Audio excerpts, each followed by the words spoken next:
Welcome to my doll space. This is my first video and it says right there in my name that I am autistic, so please do forgive me if I'm a little bit awkward. I'm not super used to the whole speaking thing. So my name is Moshka, you can call me Mosh, and I just really love dolls of almost all types. It also says in my name that I am ADHD and I am not going to stick to one size or style of doll on this channel, but I will probably, at least for the immediate future, mostly focus on my 18-inch dolls. Today I'm just going to be introducing my 18-inch doll collection and telling you a little bit about them and the clothes that they're wearing, and just chattering because I really like dolls. This is my first time doing anything like this, so please do be patient with me. I am presuming I will get a little bit better at it. So I'm going to start with my historical character dolls because those will be a little bit quicker to explain. So first off, we have Nanea, who is an American Girl doll, and if you don't know anything about her, she is a historical character from Hawaii in the 1940s. She is so beautiful. I absolutely love her eyes, and I have wanted her since she first came out. Yes, she is still in her meat outfit though, because I don't really do a lot with my historical characters. I don't really have a lot of them, but I do love them all the same and keep them proudly displayed here on my bookshelf. Second, we have Claudie, who is one of the much newer historical characters. Yes, she's also in her meat outfit. Yes, she's also gorgeous. Look at this hair. I'm almost afraid to touch it and risk uncurling it, but it is so pretty. She does have 2 books. I own one of them. I have not read it yet because American Girl books are no longer quite as tempting as they were when I was 10, but I needed to own it because I do collect them. And I will forever be salty that she did not get her own 6-book series like the older doll characters did, because she's only the 3rd Black historical character, and also because I'm autistic and really like that format and think that every doll should have it. She is from Harlem in the 1920s. And as I said, I haven't actually read her book yet, so that is most of what I know. This is Anne, who I'm counting with my historical characters, even though she's a custom doll, because if you can't tell, she is Anne of Green Gables, and she was actually made from a Samantha doll by Desert Doll Ranch on Tumblr, who is an amazing doll person with entire families of dolls and backstories, and takes them out to events and sets up entire scenes, and it's amazing. And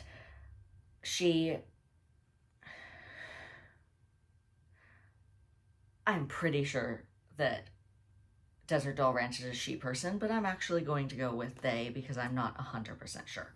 They designed Anne of Green Gables and painted on her freckles and gave her a new braided wig, and then sold her to me for not very much. And I am so incredibly grateful, even a handful of years later, because she is one of my favorite book characters ever. I relate to her so much. She tries her best. She's sweet. She has excellent intentions, and she is constantly making things go wrong. And that's just my vibe, honestly.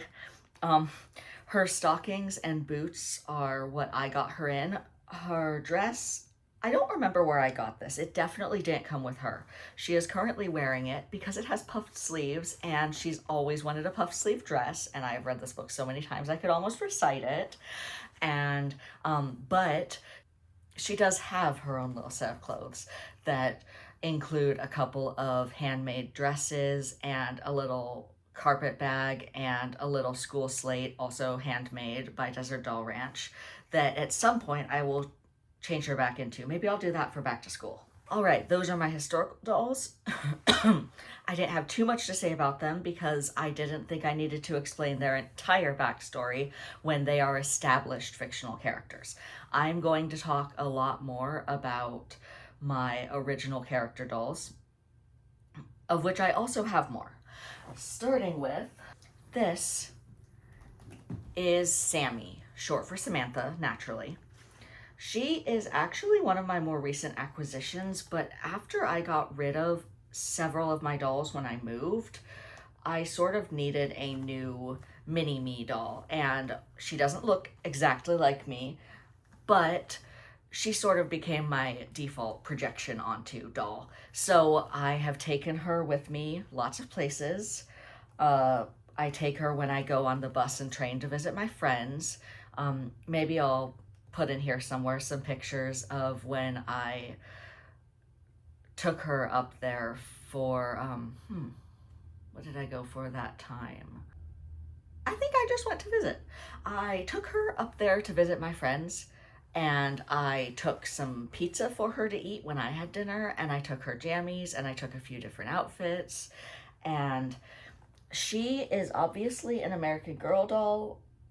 It probably seems silly that I'm not 100% sure which one right off. I got her at the thrift store. She does have a few little dents in her hands, like she was maybe nibbled on by a puppy, but I take good care of her. I got her wig on Etsy. I tend to always buy my wigs on Etsy. I am not confident enough to make my own wigs. So to save time for that, I'm going to put in my channel description the links to my favorite doll wig shops. But her hair is blue and purple and incredibly swishy. And her clothes are also from Etsy. I will put a link to that shop in the description. But I just love this sweet little berry summer outfit. She's cool and comfy, wearing some very cheap plastic sandals that I don't know where they're from, honestly. They just sort of came in a lot. They don't really have any brand name on them or anything. And carrying her little, I believe, Our Generation phone, because who doesn't carry their phone everywhere nowadays? And because she's kind of my mini-me, she is the one who most often uses this American Girl wheelchair that I found at the thrift store for not very much, which is excellent, as we all know, for American Girl things. It is a manual one. It has these little brakes, and it has all the normal things a little manual wheelchair needs. My personal chair is actually powered, but it is much harder to find those for doll size, and she is like me, but not exactly me. Let's see, oh yes, I'm doing backstories too, right? Because you don't know anything about her because I made her up. So, she is 12 years old, and she is currently living with her adult brother because she's autistic, like me, and ADHD, like me, and had some trouble at her old school last year. So her parents decided to try something new and have her live with her brother for a little bit. She's doing much better now and is discovering interests that she has, like reading fantasy books at the library because she's a mini-me. And the first thing I always do in a new town is find a library because that's just how I live. Jossy, short for Jocelyn. She was a Kaya doll that I bought secondhand from the Goodwill online site, and she is in very nearly perfect condition. I was amazed that I could even afford her, other than some loose limbs. She does have some trouble standing up. You have to lean her against something, but her dress is from one of the big lots I got. Honestly, I was trying to get this, and it happened to come with a bunch of clothes, and some of them were very cool. So she has this cute little flowery dress that she is wearing, and some cute little sparkly shoes that I don't know where they came from originally. So Jossy as a character is 10, and lives with her parents and grandparents in an apartment above a shop that her family runs in a small town in, I sort of picture her more in the Midwest than the Pacific Northwest, which is the part of the country I live in, which I'm just telling you now because that will be coming up, I am sure. Her favorite things are to DM D&D games for her friends and frogs. She has all the plastic frogs absolutely everywhere, brings frogs up all the time in her games, and also enjoys going outside to looking at them but not catching them because that would be mean. She does have dyslexia, which can make her DMing hard sometimes, but it has also given her some confidence to work through it even when she has to slow down trying to read things. I love her, but my favorite part of her physically is her wig, which I did replace. It doesn't look like I did until I show you that underneath she has color here. So if I set her down and pull back the top layer, then you can see that she has all this bright blue and pink and purple back there that is excellent for, say, braiding only the top bit and showing the under part that is bright and colorful everywhere. She is currently sitting in one of the Our Generation school desks because, like I said, she doesn't stand up super great, and because I think they are so cute and so fun and have honestly way too many school supplies in them right now because I have ridiculous numbers of school supplies in real life and in doll size. Oh, sweetie, no, sit up. There you go. All right, and in my other desk, for no reason other than I wanted to put her there, she actually stands up just fine, is Summer, who is an Our Generation doll, and I actually bought her new a few years ago because she was my second doll in my adult collection. I don't have my first doll anymore. She was my previous little mini-me who I gave away to an upstairs neighbor's kid when I moved because my doll collection got overwhelming, so I'm trying not to do that again. All right, anyway, this is Summer. She was my second ever doll that I bought as an adult, meaning she was also my second doll that I re-wigged. So yes, you can see a glue smudge on her forehead that has not gone away no matter what I try to do to clean it, but that's okay because we're all imperfect and I love her anyway. She is wearing, in case you can't tell, the American Girl Kwanzaa outfit, which I am not even going to try to link because you can all go to americangirl.com if you really want to buy the fancy expensive clothes. And some little pink flip-flops that came in the lot and I don't know where they came from. I really like her hair.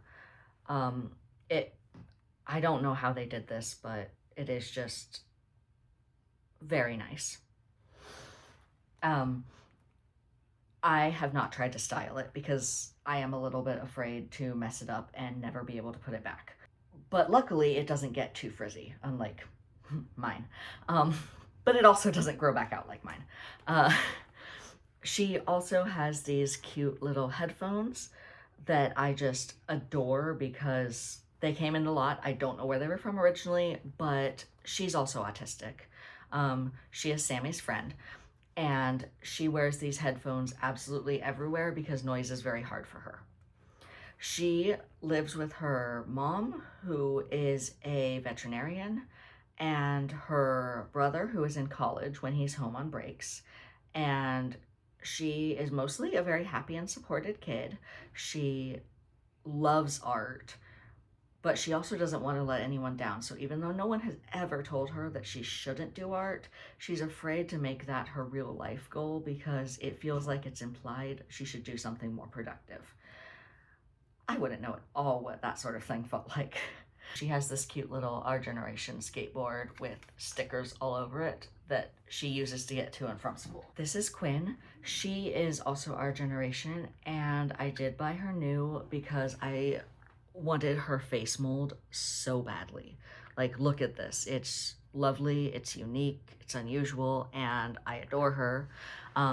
She is the only one of my personal dolls that doesn't have a new wig because I also really liked her hair. It's a lovely style and I didn't feel like replacing it actually. Her screen printed t-shirt is from Etsy. I will also link that shop below. Her pants are just Julie's pants from American Girl, but her delightful shoes, I don't know who makes doll Crocs. They came in a lot from somewhere. I don't know where, but they're so great, especially for someone who needs to just be comfortable over being fashionable because of disabilities. I probably should give her a specific disability. I haven't actually labeled hers yet because I need to actually put in the research for it and I haven't done that yet. But she does have the American Girl crutches, which I found secondhand, and she always wears them. I never have her without them unless she's sitting down. She loves guitar, though. I have a doll-sized guitar somewhere. I'm reorganizing all my stuff. Somewhere among all of my things, I have a doll-sized guitar that she loves to play, and she loves to listen to music. I also have an iPod from an old Our Generation set. She loves sports, and even though she's not physically able to play running around sports, she likes watching them after school in the park when people practice. Her backstory is that she is 12 years old. No, I changed it, right? She is 13 years old and in foster care alongside her twin brother, who I just recently decided that I am going to get a doll and make him as well. So then Quinn and her twin, who I have yet to name, will both be here in my collection, but I haven't done that yet. So for now, it's just her. And I love her. I don't take her as many places because I like to carry my dolls like this, and that doesn't really work if I'm keeping the crutches on her, and if I take them off, it feels like I'm cheating. So I don't take her as many places because of her crutches, but I honestly feel like that's just how accessibility works, is that you don't end up going as many places because are they going to be able to accommodate you or not? Probably not. This is Persephone. She really needs her hair brushed. It is not usually this frizzy and tangled. Don't mind that. But she is the last one that I took on a bus ride to visit my friends because I was going to the Ren Fair, and in a moment you will see why that was extremely relevant. But I am going to show you her hair anyway because it is just so gorgeous. I can't take credit for really any of her because I did not actually do anything with her. I ordered her for a lot of money, like some time ago, from someone who designed and made themed one-of-a-kind dolls, and I would absolutely give you her social media, except that she seems to have quit after this. I don't know why, but I know she had some personal stuff going on in her life and seems to have stopped doing this. So I'm just going to show her off to you. I asked for an autumn fairy theme because one of the other things I'm really into is fairies, and what I got is lovely, okay? So her hair is obviously black and pink, and her eyes are this beautiful lavender, and she has the paint just over there. She also has paint on her arm, and she has this cute little leaf down on her leg, and her fingernails are painted sparkly, and she has sparkly purple eyeshadow. And because of all that is why I decided that she is a little bit older than the others. In my dollhouse story, she is actually 15. So she does wear makeup. The paint is just drawing on her skin.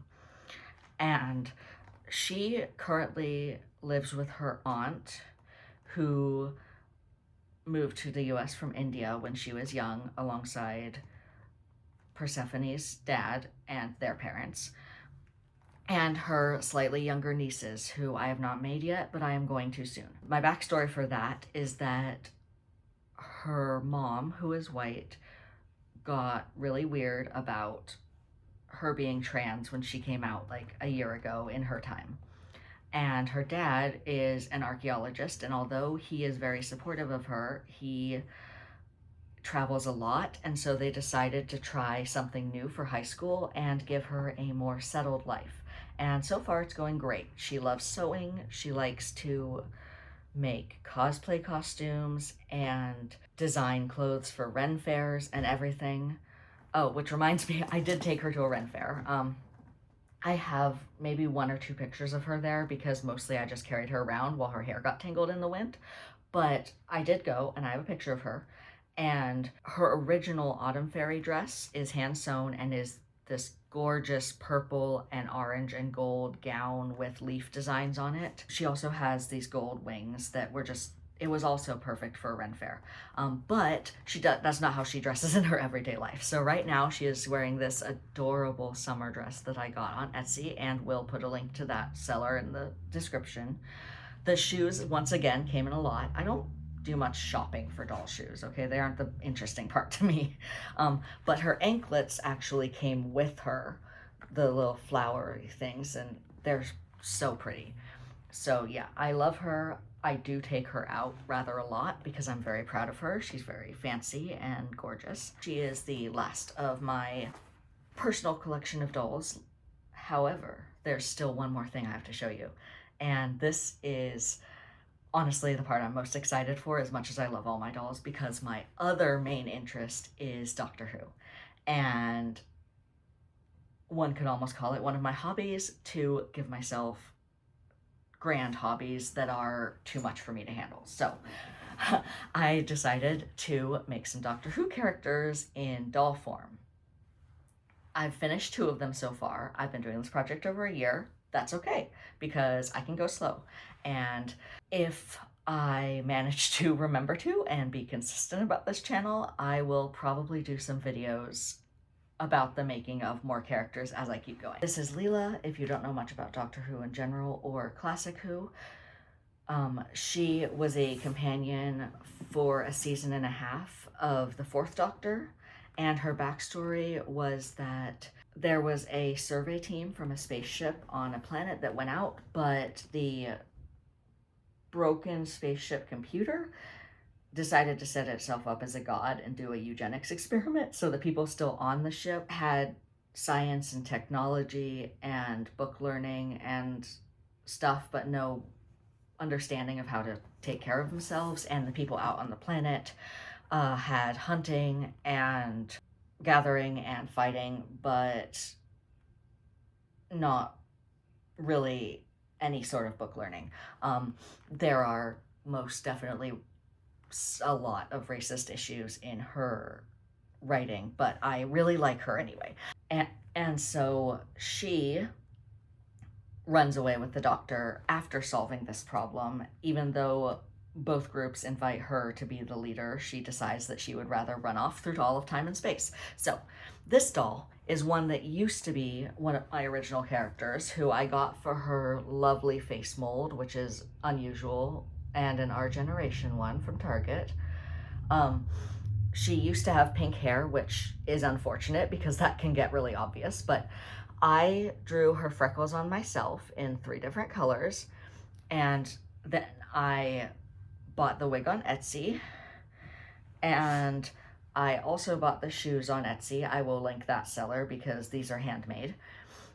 But her dress I made myself, and I did start off trying to use the sewing machine, but I quickly discovered that doll scale is really too small for me to be able to control the sewing machine. So I hand sewed all of this. What I did was make a dress mainly out of this soft green material and lined in brown. And I put some patches on it because I started with her because she made her own clothes. So it is supposed to be obvious. And this is not exactly what her dress looks like in the show, but it is a similar style. And I punched these holes in it, and this is a real actual leather string that I used to tie it up, and I am incredibly proud of her. And I'm also a big fan of Doctor Who EU stuff. There is a possibility that I will just make a completely unrelated to dolls video about that and ramble sometime. But her ending is that she stays on Gallifrey, the Doctor's home planet, to get married, and that part is very annoying. But I'm glad she did, because there are some audio dramas, which is exactly what it sounds like, audio plays, set on Gallifrey involving her and another companion who I'll get to in a minute. And she is excellent in them, and I would really like to make her some Time Lord robes too, also, at some point. And maybe a knife, and maybe a staser, because she deserves it. She deserves to do so much murder on Gallifrey. Anyway, the other doll that I have made is the 5th Doctor, who was the Doctor for 2 or 3 seasons. I want to say 2. Played by Peter Davison, who I have now met because I got to go to Gallifrey OneCon for my birthday earlier this year. And so I bought his wig off of Etsy, like I usually do, and I bought his shoes. I will link that seller because these are nice and handmade. But the rest of his clothes I made myself, mostly from fabric from Joann's, which you cannot get anymore because of stupid capitalism reasons. But I sewed his pants, and they have a little button up there. His shirt, the pattern calls for buttons, but I closed it with Velcro because it was never going to be seen because it's under his vest, which I knitted. Knitting is actually kind of more my thing than sewing, but I'm trying really hard because I so badly want to design these dolls. I made his jacket trimmed in red. It matches his pants because his outfit is meant to be a cricket outfit. I did not account for the fact that his jacket is a little bit too tight over his shirt, but he's the first one I did. I will make it a little bit looser in future versions. And I knitted him some celery because he keeps celery in his lapel. It turns purple if there's a certain type of poison in the air, I guess, in the original lore. Oh, the best part, well, not the best part because I did really enjoy just seeing him come together, but an excellent part is that I took him to the con with me, and I had Peter Davison and all the companion actors that were there, Sarah Sutton and Matthew Waterhouse and the guy who plays Turlo. I am terrible. He's actually awesome, but I hate his character so much and I can never remember his name. Unfortunately, Janet Fielding, who plays Tegan, who I adore, had to cancel, or I would have had Five's entire TARDIS team, and that's kind of disappointing. But I'll get it. I'll find her and get her to sign him someday. It was so much fun and so great, and maybe I'll ramble about that sometime too. This is mostly about dolls. However, there is every chance that it will sometimes not be that. That is all my dolls, but I want to talk about my Dr. Doll project for a minute anyway. I have planned a total of 24 dolls, which is 16 total doctors. We just finished with the 15th, but I'm also including the fugitive doctor, played by Jo Martin, because she's awesome. And a total of 5 companions. That's Leela and Romana, who is my favorite, another 4th Doctor companion. She is actually a Time Lord, and even though she doesn't go back to Gallifrey in the show, she does eventually in the books and other stories, and eventually becomes president of Gallifrey and is the other star of the Gallifrey audio series, which is my favorite.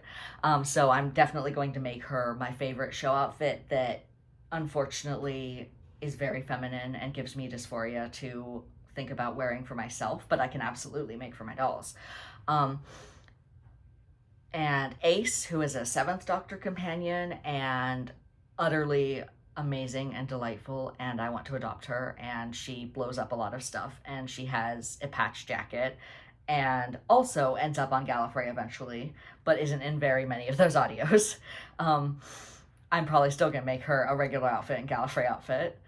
She's a teenager in the show. She's older in a lot of the books and other EU stuff, but I project so hard on her for gender because she is the transest, not technically trans character I have ever seen, and that girl needs to learn the word non-binary. Only those three from the show, plus one character, Hebe Harrison, who is from the audios and was a Sixth Doctor companion who traveled alongside Mel and is snarky and really into alien men and a scientist and learns some lessons and uses a wheelchair, and we just love her. She's great, but mostly I couldn't have not an even number, and so I added her on because she's in my top 5 favorite companions. And finally, Roz Forrester, who is a character from the books, although she also has a few audios, who is a Seventh Doctor companion. And she is a future space cop who learns that that's maybe a bad thing to be and not actually helping people. And so she and her partner run away with the Doctor, and she is in her 40s, described as middle-aged in most of the books, which a lot of the companions are very young, so I love that. She also just has that kind of doing her best but tragic, strong female character thing that is kind of catnip to me every time. So, and then I'm doing 3 characters who are unit characters, but in between the old unit guys with the Brigadier, Lethbridge Stewart, and the new Who unit with Kate and Osgood and all of those. In between, there are a couple of groups. One of them is from the 90s, the late 90s, and run by Winifred Bambera.